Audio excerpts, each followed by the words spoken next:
Welcome back to another week of Behind the Lens. I'm Debbie Elias, film critic, creator, and host of Behind the Lens, where we go behind the lens and below the line with those movers and shakers, the film and TV and streamer makers, the producers, directors, writers, actors, cinematographers, film editors, sound editors, designers, mixers, production designers, costume designers, VFX gurus, composers, casting directors, and more. Now, this week is a fun week for me, given the two films that we're talking about and the two filmmakers I'm speaking with. It's also a great way to kick off my 44th year as a film critic, although I was published with reviews going back 5 years before that. So, yeah, when I tell you all I'm old, and I've watched a hell of a lot of films in all these decades. But, this starts 44 years. It's the 12th year of this show, my 44th year as a critic. So, let's move on from that. Today, you'll hear from one of my favorite all-time directors, RENNY HARLIN, as we talk about The Strangers Chapter 3, which now completes his trilogy of the rebooted classic. Now, Rennie and I have only been chatting for, I think, 25, 30 years, somewhere in that range. And I always learn something from Rennie, and I love going in-depth with him on filmmaking, on his films. Then there's writer-director Bryan Fulller, who makes his feature directorial debut with the sumptuous and fun visual feast Dust Bunny. So I'm sure you can already hear it in my voice. I'm very excited about Dust Bunny. So let's get started. First up, RENNY HARLIN is talking about The Strangers Chapter 3. Now, The Strangers began back in 2008 thanks to writer-director Bryan Bertino, who treated us to the tale of James Hoyt and Kristen McKay. They visited an isolated vacation home to enjoy some time together, but their bliss turned into terror, making their stay a bloody nightmare. In 2018, director Johannes Roberts, with a script by Bryan Bertino and Ketai, rebooted the franchise with The Strangers Pray at Night, which starred Bailee Madison, Pullman, and Christina Hendricks. Now, it was always Johannes' intent to do a sequel, but that never panned out. Then we roll around to 2024, and RENNY HARLIN has stepped into the franchise with his own vision, and that became a 3-chapter series, with all 3 films shot at the same time over 53 days of principal photography, with a cast that's led by Madelaine Petsch. Madelaine is amazing in all 3 of the films. Now, in The Strangers Chapter 1, we met the characters of Maya and Rory, and Madelaine plays Maya, our heroine. Their car breaks down in the creepy and eerie mountain town of Venus, forcing them to spend the night in a remote cabin. Panic, of course, ensues, as they are terrorized by 3 masked strangers who strike with no mercy and seemingly no motive. Then, in 2025, RENNY gave us the next chilling chapter, with Madelaine returning as Maya, but joining her this time are, among others, Gabriel Basso and Richard Brake. Now, Chapter 2 picked up the morning after Chapter 1 ended, and we find Maya is the sole survivor of the strangers' murdering spree of the previous night. But as the night's events aren't over, as she must now do everything in her power to survive the continued relentless attacks from the masked killers. Obviously, you can't have witnesses, even if you're masked.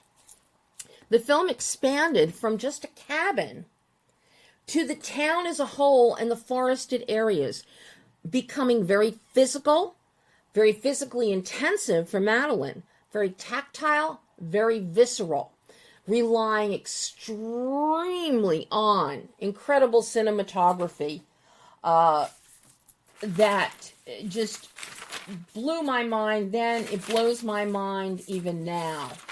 And that is, now I can't find my note. Never mind. I'm just losing paper all over the place here. But now we have the final piece of the puzzle with The Strangers, Chapter 3. Maya is again, she's the last woman standing, and she survived what she thought was the worst of the worst. But now she must move on.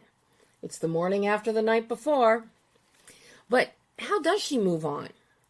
When she must still face the masked killers one last time in a brutal, full-circle reckoning of survival and revenge.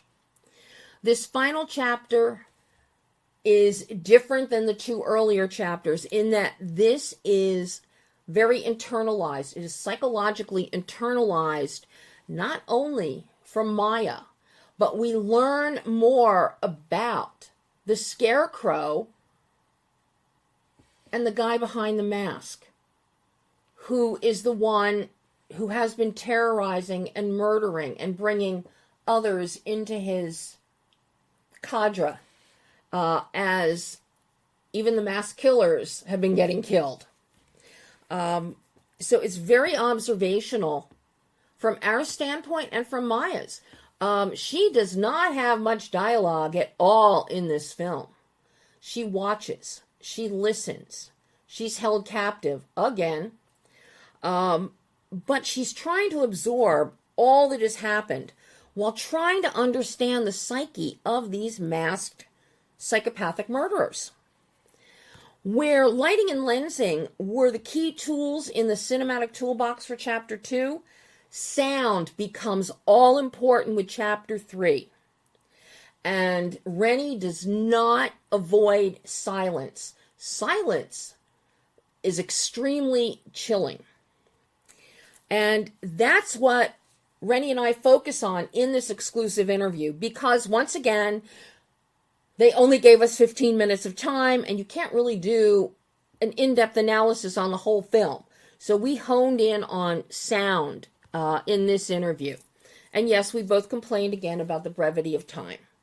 Highlighting the film's psychological depth and sound design, Rennie emphasizes not only the importance of sound in creating tension, such as a diner scene that is so impeccable, you could hear a pin drop.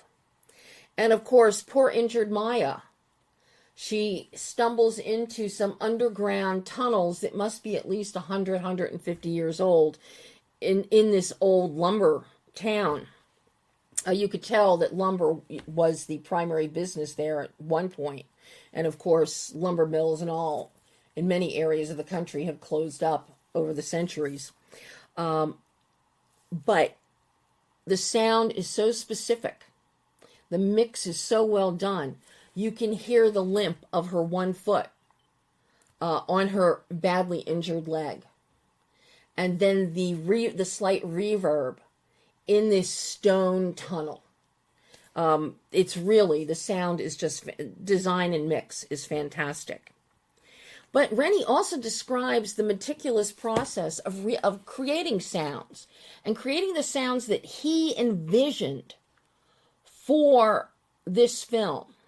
And it's a very interesting conversation that we have as we get into context and how your own personal context influences the sound that you're looking for. And what Rennie might be looking for based on his sonic experience in life might not be the same as what I would be looking for, because I didn't have the same sonic experiences over my life. Yeah, there are similarities that everyone has, but when you get very specific into certain feelings that you want, so it's really interesting to hear Rennie talk about this. We also delve into the significance of a sawmill location and how that inspired Rennie to alter the story with some very creative additions. We also talk about his use of needle drops. Two incredible songs. He has more than that for needle drops, but the two big ones, and I don't even want to know what it cost in licensing for them. Heart's Crazy on You, which kind of fits all three films, quite honestly, and Nights in White Satin, which comes into both really enhance the story's impact. But Nights in White Satin, it's got a kind of a seductive sensuality to the scene that goes beyond creepy. So the film's internalized psychological aspects and that seamless integration of sound and visuals is extremely well done. So take a listen as Renny Harlin talks The Strangers, Chapter 3. Hey, Renny. Hey, Debbie. I am so happy to be speaking with you again. You are. You know, when we talked about Strangers Chapter 2, we really broke down the visual tonal bandwidth and the physicality of you expanding that world. Now in Chapter 3, you really bring in the elements of sound. Your sound is masterful on this one. But we're internalizing within Maya. She was trying to survive in Chapter 2. Now it's, where do I go from here? But you're also filling in the gaps of the past in the town of Venus and these weird people that live there. This is an incredible conclusion to this trilogy, Renny. Thank you, Debbie. You're the best because I always love talking to you because you're so analytical. You go so deep. You're so smart. You really observe. You are not just, average movie fan.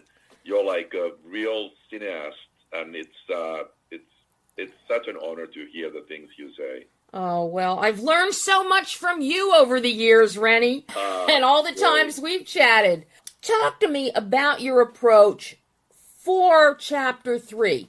You very kindly, for people that have not seen Chapter 1 or 2, we pick up at the end of Chapter 2. People get a flavor if they're just joining the franchise for the first time.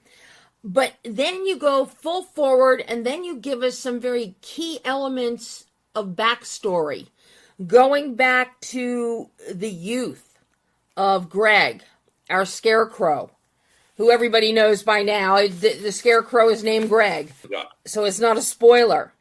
But talk to me about your approach for breaking Chapter 3 away from Chapter 2. Yeah, I have to confess, of course it sounds now like I'm just saying it, but honestly, for me, Chapter 3 was always my favorite because I gained the most distance from Chapter 1, which was, I love Chapter 1, but it was, in essence, like many people said, it was a remake of the original movie. And then I just tried to get away from that and get into my own movie and my own story.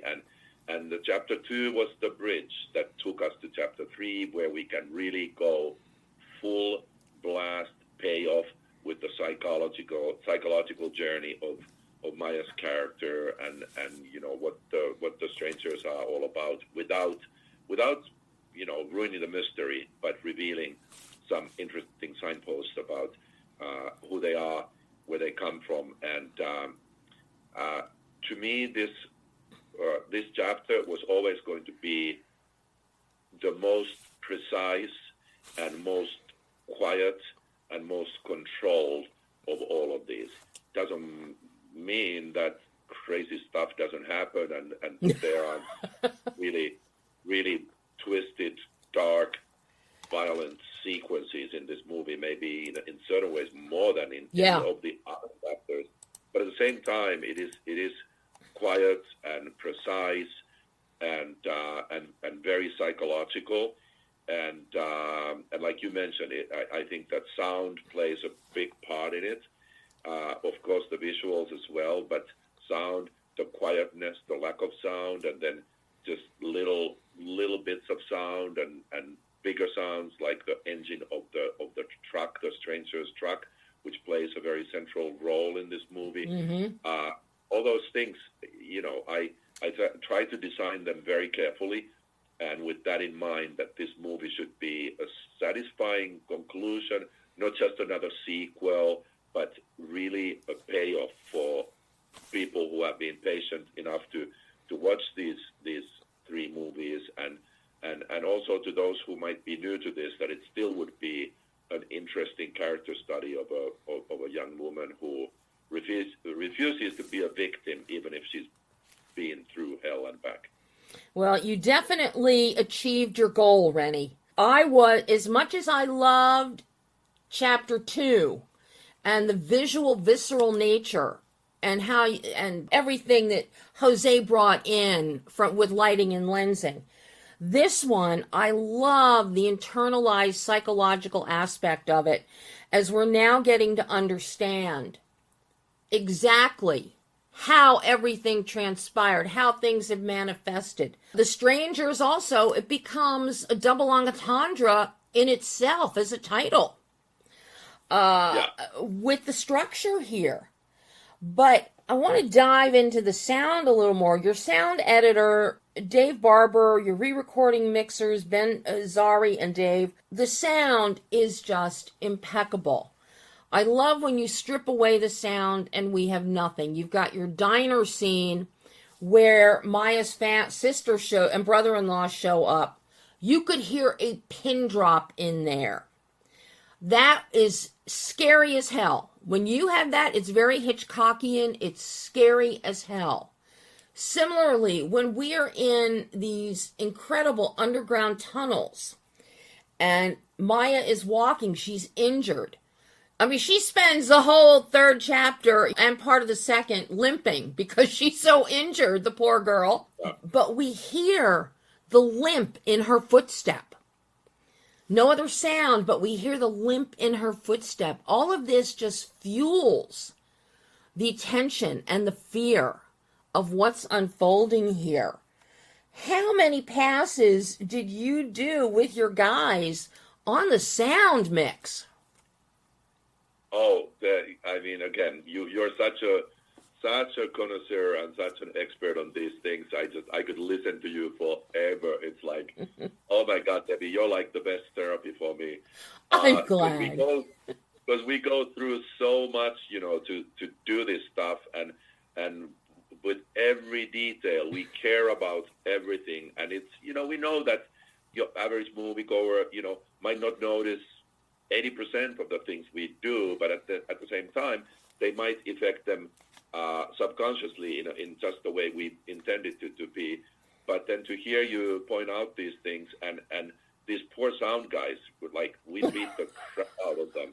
I mean, they are great, but we all hear sounds in different ways. Mm-hmm. And it's even more complicated to explain and communicate than visuals. Yeah. And as I'm sure all the listeners know, like in a modern cinema, we recreate pretty much all the sounds. We record sound when we are shooting, and we try to keep most of the dialogue, but all the sound effects, especially in a horror film, are recreated in production. And so if you have a room and the door opens and closes, or you have a door handle, or you have the little peephole that you swing back that little metal lip that is over that hole, mm-hmm. or you have a faucet that you open, or or a car engine, or the hum of the forest, or whatever it might be. It's like you say that to somebody, and then they come up with the sound that they think is right, and then you hear it. I don't want to seem like this egomaniac who is like, no, it's only one answer, and it has to be just the way I see it or hear it. But at the same time, I have to be faithful to like the thing that I see and hear in my mind, and that leads to situations where even the greatest sound designer might have come up with a certain thing, and then you hear it and you're like, okay, I get what you're doing, but that's not what I'm hearing in my imagination. And mm-hmm. then there's like I use words, like I can say like deeper, fatter, richer, darker, terms to try to describe the sound that I'm looking for. I want it to be meatier. And then I literally like vocalize things like how I want the knock to sound, or the squeaking of the floorboards, or whatever it is. And so these poor guys, they are amazing and they do their best, but I do send them back many times. I try to listen to sounds well in advance, because before we are in the final mix, because then the time is really money, and there's hundreds of tracks of sound that we are mixing together, and it's a little late then to say some sound doesn't sound right, and most of the time the sounds are really a combination of dozens of different sound effects, but it's a process, and I can't say that I'm happy until it sounds just like in my head. It sounds, which comes from my life experience. It comes from the movies I saw when I was 8 years old, or it comes from being at our old summer house when I was 11, and I was walking across the attic, and it seemed scary to me because it sounded a certain way, the dark attic, and now I want to recreate that sound, and it's impossible to describe it to somebody without hearing it.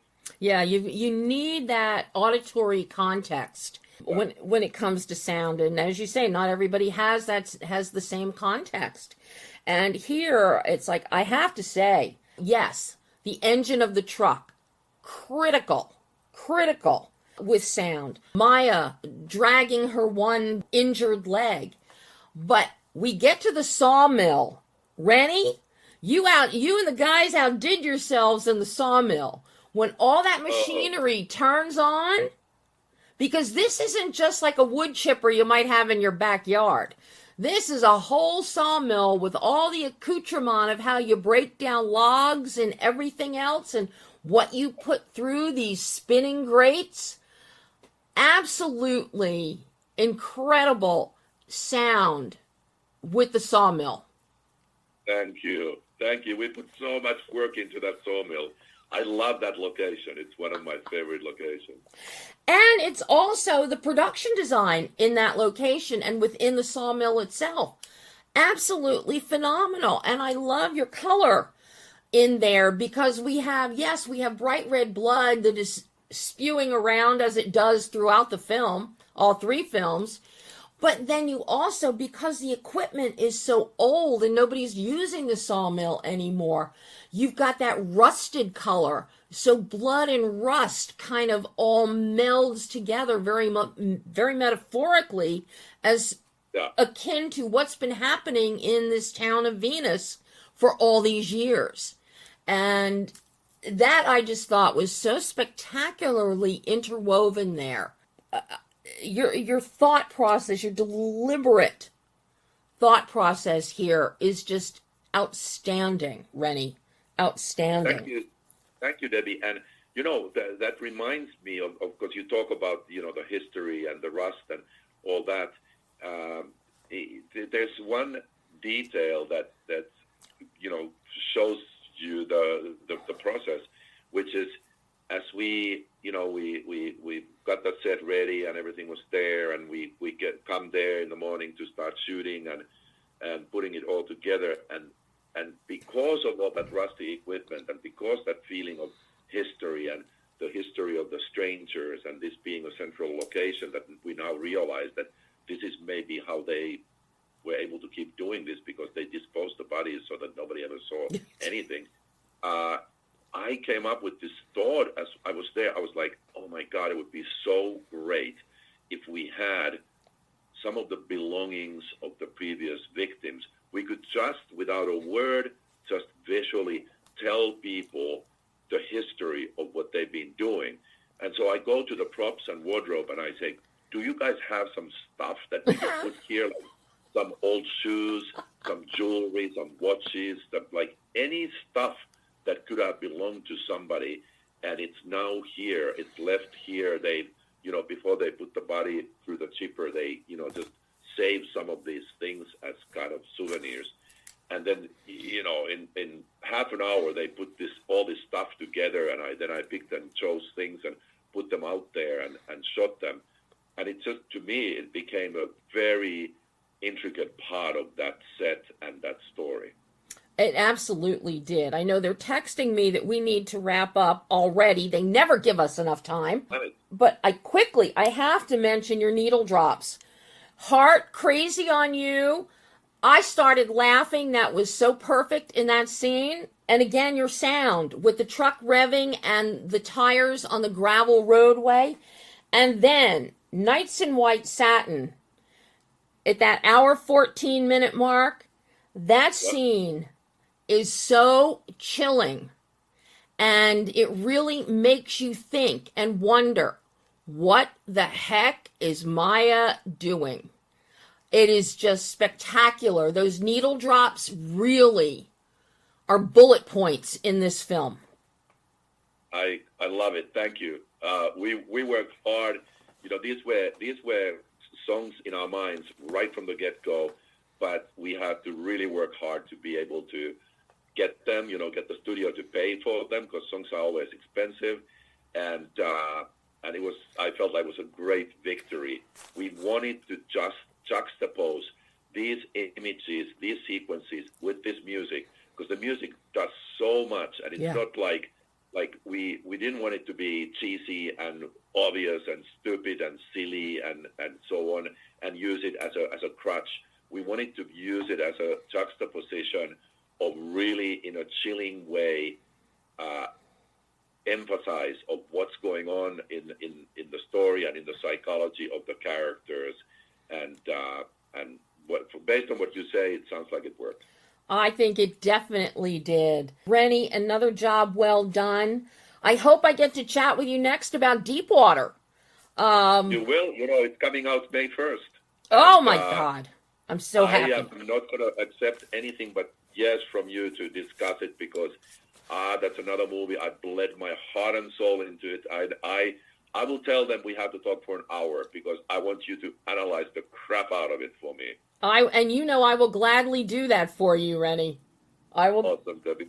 After 30 years of chatting, you're darn right I'll do that for you.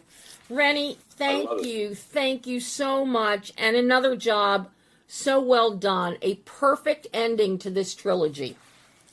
Thank you, Debbie. I really, really, really appreciate it. You're the best.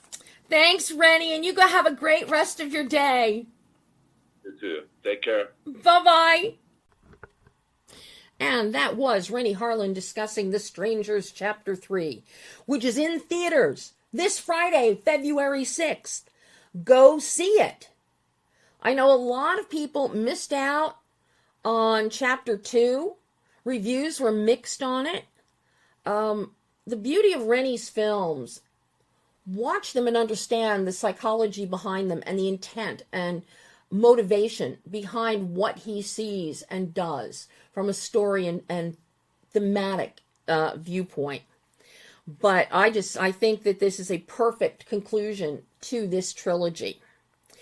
And as you will have just heard from Renny, we'll be talking again in a few months when his next project, Deepwater, comes out May 1st. And as he says, he's going to demand that we have an hour in which for me to do an analysis for him of that film. So we'll see what we can pull off the end of April in time for May 1 in Deepwater. But now we're going to switch gears to a film that I absolutely love, and my conversation with writer-director Bryan Fuller. As I have said ever since first seeing the film back in November, Dust Bunny is a cacophony of creativity and a truly sumptuous visual feast. How the work of production designer Jeremy Reed was ignored by the Academy members in Oscar nominations is beyond me. His work, in concert with that of costume designers Olivier Biraud and Catherine Leterrier and cinematographer Nicole Hirsch-Whitaker, is vibrant, alive, magical. So, his imagination to create a lot of what he does is just mind-boggling. The creativity of this film is off the charts. Now, Dust Bunny may be Bryan's first feature directorial, but he is no stranger to creativity, as he was a writer for Star Trek. And not just one episode or two. How about whole seasons? We're talking Star Trek Discovery, Star Trek Voyager, Star Trek Deep Space Nine, Then there's Hannibal and Pushing Daisies and so much more. So, written and directed by Bryan Fuller, Dust Bunny stars Mads Mikkelsen in such a fun performance. He is so deadpan. He doesn't smile. But he plays a hitman. Sigourney Weaver, and a scene-stealing performance by Sophie Sloane as the precociously adorable Aurora. Now, you're wondering what Dust Bunny's about? Well, 10-year-old Aurora has an intriguing neighbor. Mads Mikkelsen is her neighbor. And he kills real-life monsters. He is a hitman for hire. When Aurora needs help killing the monster that she thinks is under her bed that ate her family, she goes to hire him. Of course, all she has is $27.42, which she stole from the church, the collection plate in a church. She didn't know where else to get money. When Aurora needs help killing the monster that she believes ate her family, she has to beg him, because he thinks she's just a little kid who's nuts. But then, suspecting that her parents may have fallen victim to hitmen that were gunning for him, he guiltily agrees to take the job. Of course, I don't remember seeing him keep the $27.42, but I may have to see the film for a fourth time to check that out. To protect Aurora, he'll need to contend with an onslaught of assassins, a mysterious associate with killer heels. Of course, that's Sigourney Weaver. And he must accept that some monsters are real in this fantastical and wickedly inventive feature. There is one beautiful metaphor happening here within the story itself. Their analogies. It's a stunner. Now, Dust Bunny, it fuels creativity and imagination, not only in Bryan, but in anyone watching this film. Now, as you're going to hear in this exclusive interview, we go deep into the film's visuals and creative elements, and visual references and themes to things like Maurice Sendak's works, Where the Wild Things Are, and of course, Looney Tunes, Wile E. Coyote and Roadrunner. There's a lot that's going to remind you of Wile E. Coyote and Roadrunner.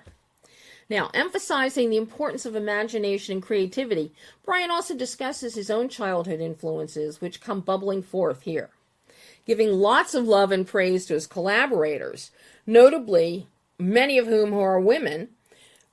We break down color, lighting, lensing, production design, costume, even a whimsical score that plays in with color and costume.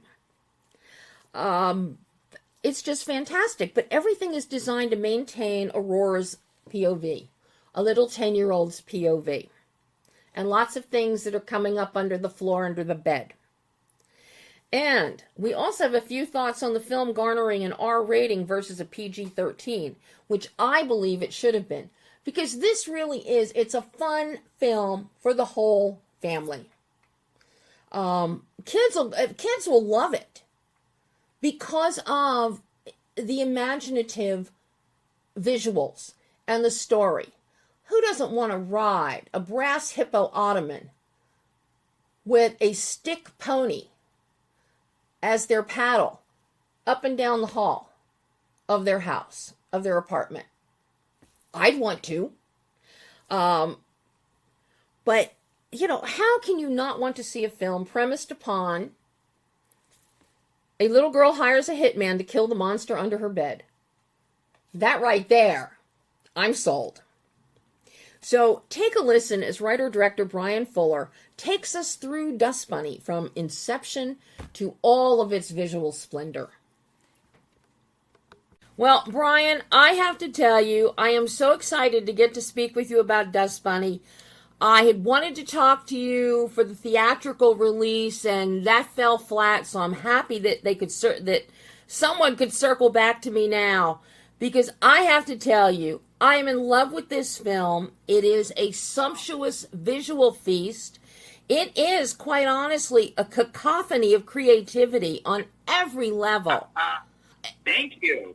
And I love the structure. This is a perfect kids movie. I think so. That we set out to make a kids movie, and I think because of my love of horror, I didn't know I was going to be getting an R rating, because I thought, like, okay, no blood, no foul language, no nudity, we'll be fine. But whoops.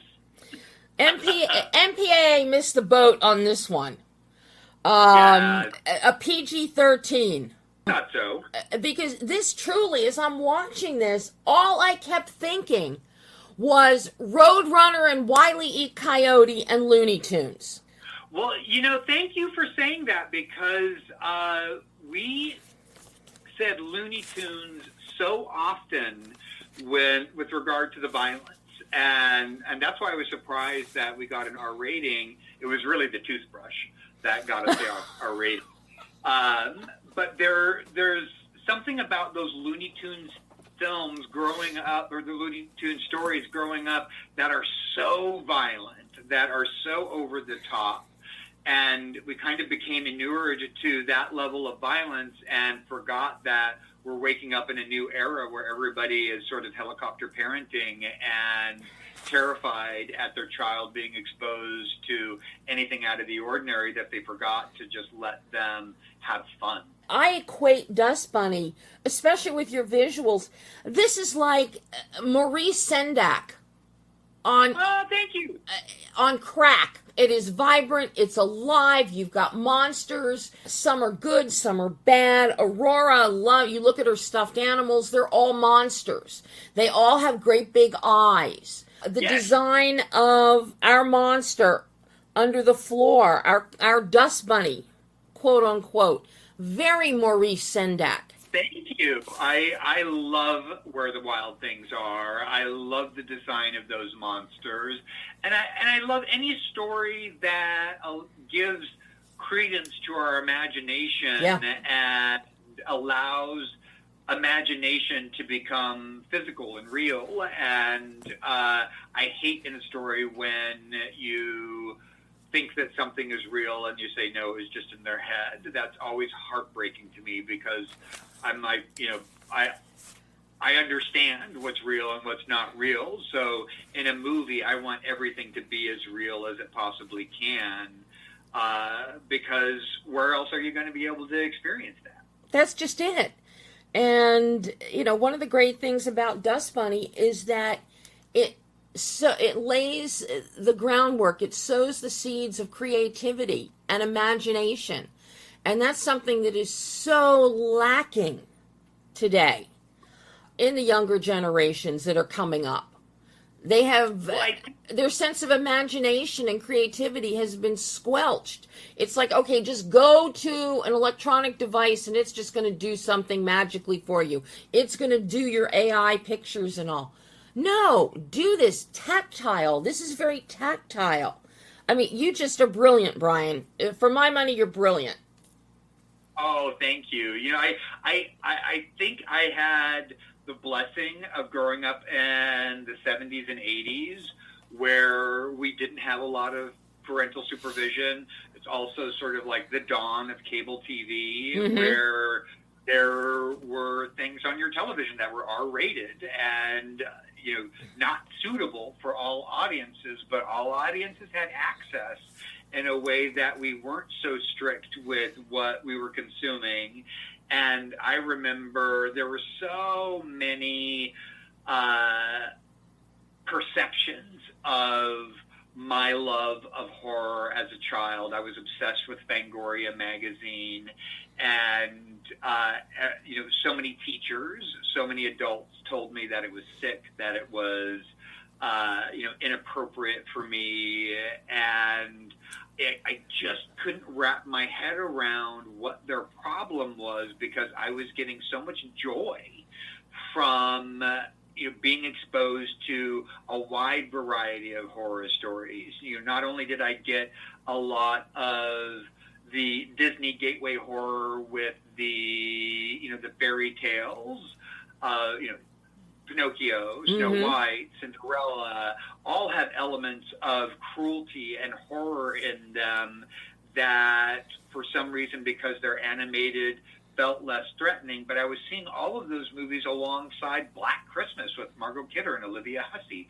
So it was difficult for me to differentiate from, Margot Kidder getting stabbed to death by a glass unicorn and an evil witch trying to kill somebody with a poison apple. Mm-hmm. So those things were all, falling into the same broth of what I loved as the audience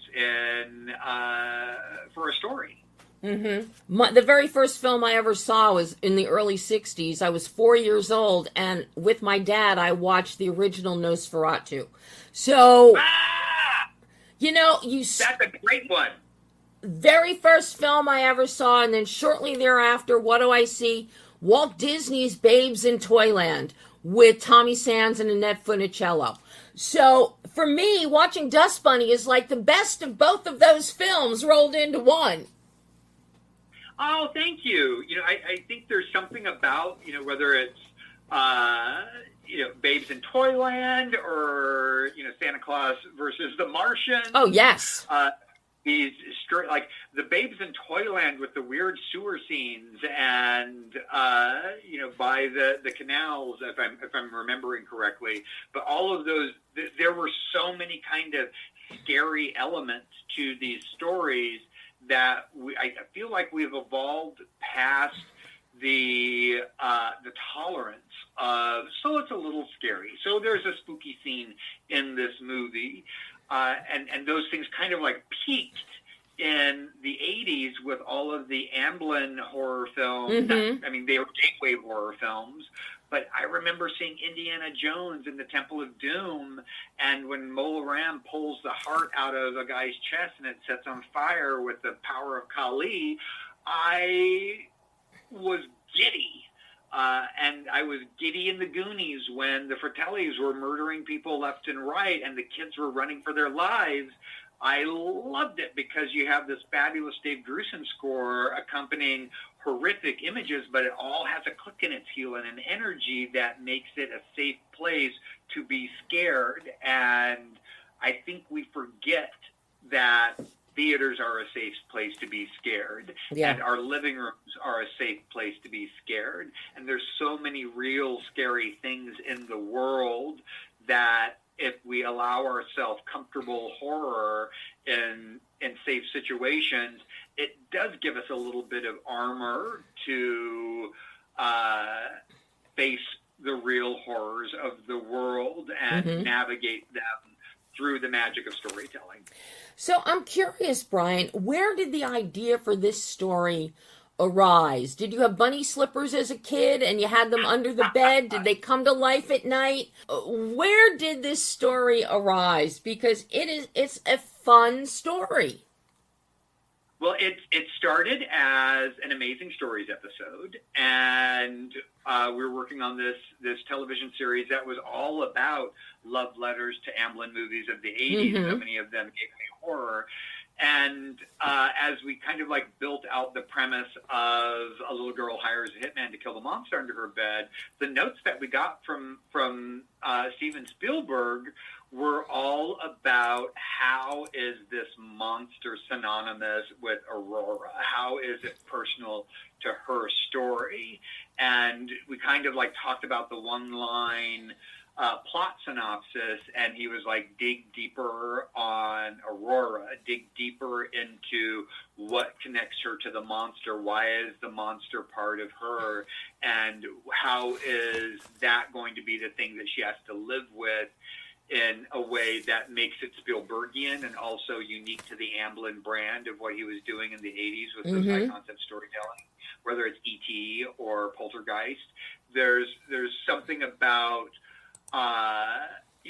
the Spielberg of it all, with the way the story is told, with the gliding moves of the camera, and there's so many kind of influences of a variety of filmmakers, not just filmmakers from the 80s, but also filmmakers from the dawn of cinema when directors were saying, what is this new tool that we have to tell a story with? How can we keep pushing it? How can we be aggressive with what it can do to convey emotion?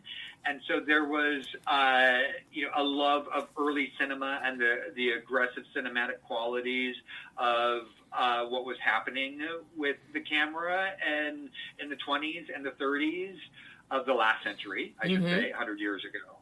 And also with that permission to be a little scared was very seductive for me as a storyteller. And I've told stories like Pushing Daisies that are fairy tales as well, and I've told stories like Hannibal that feel much darker, but yet I would look at Hannibal as a very dark comedy, as well as a horror story. So all the horror that I consume and I love has an element of levity to it, even in its darkest, most terrifying expressions. I can watch Texas Chainsaw Massacre and go, shit, that is bleak, but it's also a little funny. Because cannibalism is always a little funny. Of course it is. Whimsy is the word that keeps coming to mind as I was watching the film, and I've seen it 3 times now.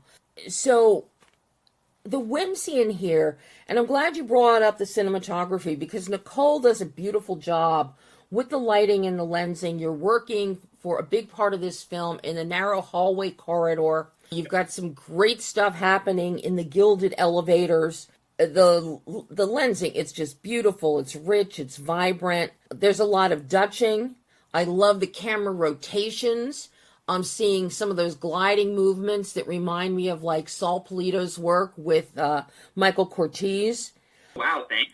And all the POVs that are under the bed, floor level, or at Aurora's eye level. That's so key here. You keep us in Aurora's POV. And in doing that, Nicole, she captures the extreme beauty. And I don't know why no Academy Award nominations were announced for Jeremy Reed for production design, because this production design is off the charts. Talk to me about creating this visual splendor with Jeremy, with Nicole, and also with your costumers, Olivier and Catherine. Their costumes are fantastic. And these 3 elements are so interconnected in this film. You can't have one without the other. Oh, thank you so much. And thank you on behalf of Jeremy and Catherine and Olivier and Nicole. I love all of the building bricks of telling a story. And one of the things that I enjoy most about my job is giving permission for people to go further and indulge themselves. When we would ever have like director meetings on Hannibal, I would say, okay, everything that you wanted to do on a television show but can't do, you can do here. Mm-hmm. This is a place where you can be as pretentious as you want to be. Like you can get into all of those film school pretensions of telling a story and being cinematic in a way that you might not be afforded to do in other circumstances. This is a safe place to go further. And so that was a delight for all of the department heads. Nicole was such a big sister and protector and guidance counselor for me as a first-time director, and provided such a safe place because she's so much smarter and savvier than I am with all of the technical facilities of cinematography, and gave me permission to go further as well. And a lot of the influences of this movie, whether it's, Spanish language fairy tales, the works of Alfonso Cuarón or Guillermo del Toro or French maximalism. These are all kind of vocabulary building films for us as we discuss what we can do and how we can take inspiration of dialing it up to 11 and having the emotional authenticity of the characters' experiences, particularly, Sophie as Aurora, who is so wonderful and reserved in the movie, gives us a coupon to be extra in the production design and the costume design and the cinematography, because what's happening on screen with the people is still relatable and still emotional, and the world that those grounded emotions exist in are heightened, but the emotions and the humanity isn't. So that it feels like that's the balance, is that you can go further with production design and cinematography and costume design if you're grounded in an emotional reality with the actors. So I have to pay respects to the quality of the acting that allowed all of the department heads to have more fun, because the actors are keeping us grounded in what they're doing on screen, and allows us to have crazy wallpaper that moves and have fantastic costumes that are a combination of influences. Olivier was one of my favorite people in the experience of making this movie, and I made a great friend in Olivier, and we bonded very early on because he was like, I want to talk to you about the story, and I want to ask you, are you Aurora or are you the neighbor? Like, who are you in this story? And I was like, I'm always going to be the little girl. Mm-hmm. So, and he was like, I too am that little girl, and here's what happened in my childhood that makes me relate to Aurora. And I was like, here's what happened in my childhood that makes me relate to Aurora. And then we just have the vocabulary emotionally to be able to be additive in terms of the style, because we're both aware of what emotionally needs to be happening on screen, what emotions we're trying to provoke with the audience, and then we get to play with all the colors on top of that. The colors are spectacular, Bryan, and using them in conjunction with the production design. You've got distinct palettes of gold, of green. The florals in the garden luncheon are spectacular on the green wallpaper that's like reeds that the hippo is moving through. The pinks, the reds, very distinct purposes with your colors. And they pick up on the whimsy that we also hear in your score and with your needle drop selection. So how did you develop your color palette here and put them to their best use that also carries through musically? Well, we talked a lot about color, and I use the example that if Pushing Daisies is sweet and Hannibal is savory, that this is Mango Chicken.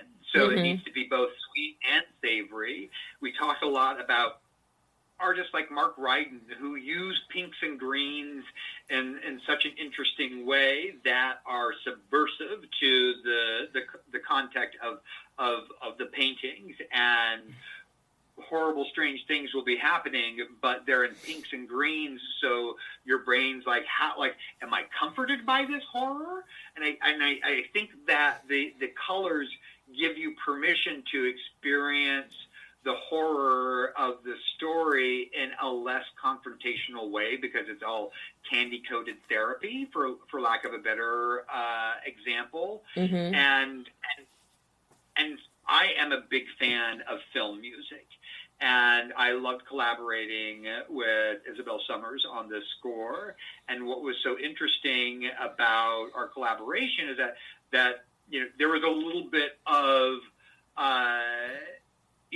Isabel comes from rock and roll, and expressions in that kind of category of music. So it was fun to be able to talk to her about Franz Waxman and Lalo Schifrin and these and the very horny kind of grand qualities of the scores for Godzilla, the blah of Godzilla's approach, and how we can incorporate a little bit of Godzilla as well as some, Lalo Schifrin kind of 70s caper music, as well as classic cinematic, Franz Waxman scores, whether it's Bride of Frankenstein or Sunset Boulevard. All of those things create wonderful worlds with rich textures, and then to see how Isabel extrapolates all of those influences that we discussed into tangos that have, a sense of musicality and dance between the characters, as well as real kind of categorically horror expressions, and also fun kind of rompy energies that the disparate kind of influences of her score are collected into this fantastic, cohesive expression. And it's very much synonymous with what's happening visually, is being reflected with what you're experiencing orally. I mean, come on. When you're getting told you can help me wrap up the body pieces, you need to have whimsical music behind you. Yes. It's still a children's story. Yeah, it made me laugh. That actually did make me laugh when Mads deadpans that. You can help me wrap up the pieces. And the music and the instrumentation is so key in the score. Because we have things like flute or piccolo. Yes, that was there's so many wonderful aspects about making a movie, and the relationships that you get to have with so many different kinds of people from different walks of life, and you hear their influences. It's very much like an improvisational exercise where everybody is yes-anding everything that's been said, and that yes and instinct to improvisation is, because I learned more about writing from the Groundlings than any class I took in film school. And the quality that the Groundlings teaches you is to listen and to observe and to say yes, and then this could happen. So that is not only a big aspect of how I approach storytelling, but it's a big aspect of how I approach collaborating with wonderful people who know so much more about what they're doing than I do, and I get to absorb all of their genius and add it to my Crayola box of colors. Well, I quickly would be remiss not to mention Lisa Lasser's editing. Your editing is so spectacular. The pacing is great. When the film ended, I couldn't believe it was over, and I wanted more. I've worked with Lisa since Wonder Falls, which was in the early aughts, so like 2004. So I worked with Lisa on Wonder Falls. I worked with Lisa on Pushing Daisies, and tried to work with her many times since, and then we finally got to work together again on Pushing Daisies. Not only is she a delight to be in the room with, there is something about editing a film that is so different to doing it on television and so comprehensive. She is a producer. She's not just an editor. She is producing post. She is keeping everything going. And I was very fortunate to work with many, many wonderful women on this movie. I noticed that. Most of your department heads, you're working with women. Which is... Yes, I mean, I'm a gay man, so I love women, and there is a shorthand between gay men and women, and there's something about being a gay man and working with women that you're not, there's no other agenda beyond connecting to the person and doing good work. And so there's, I'm always drawn to working with women. Everybody was able to stay in Aurora's POV, that female gaze, and childlike creativity. You're still a child at heart, Bryan. It is obvious. I don't want to grow up. I'm a Toys R Us kid. I want to see more from you directing. I want to see more of this explosive creativity from you, because this is just spectacular. I love it. I just love it. Thank you. Oh, More to come. More to come. I hope so. Bryan, thank you so much. This has been so wonderful getting to talk with you about Dust Bunny. I could keep going for a while with you on other elements in the film. Well, if you find when you're writing that you have additional questions, don't hesitate to reach out. I'm happy to get on the phone again with you. Oh, Bryan, thank you so much, and I'll remember that. Thank you, and you go have a wonderful rest of your day. Thank you. You too. Bye-bye. And that was Bryan Fuller talking about Dust Bunny. Now, if you haven't seen Dust Bunny yet, run to your couch now, get comfy, because it's available right now on digital. It's funny, it's fun, it's gorgeous, it's colorful, and come on, Sigourney Weaver is hilarious in 4-inch stilettos that turn into guns. How can you say no to that? So that is all the time we have today. No Oscar trivia today. I'll have some for you next week. But before we go, a big congratulations to Steven Spielberg on picking up a Grammy Award this weekend, making him, I think it's the 28th EGOT in history. And you may wonder, what category was the Grammy in? Best Music Film for producing music by John Williams. So, kind of in a sense, John Williams just, as an aside, picked up another Grammy for himself, too. So, I'll be back next week with more insightful interviews, interesting films, and hopefully my interview with renowned Egyptologist, Dr. Zahi Hawass. I'll have that for you. It was delayed again due to his travel. First, it was delayed because of the internet was down in Cairo, Egypt.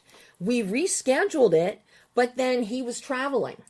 So we've had to reschedule it again for this coming week. So I'm crossing my fingers and toes. Maybe I should be praying to the Pharaoh. I'm not sure. But I'm determined that we will get this interview, because the film, The Man with the Hat, the documentary is so spectacular. So, go check out The Strangers Chapter 3 in theaters this weekend. Sit at home. Be comfortable. Watch Dust Bunny. So, until next week, I'm Debbie Elias. This is Behind the Lens.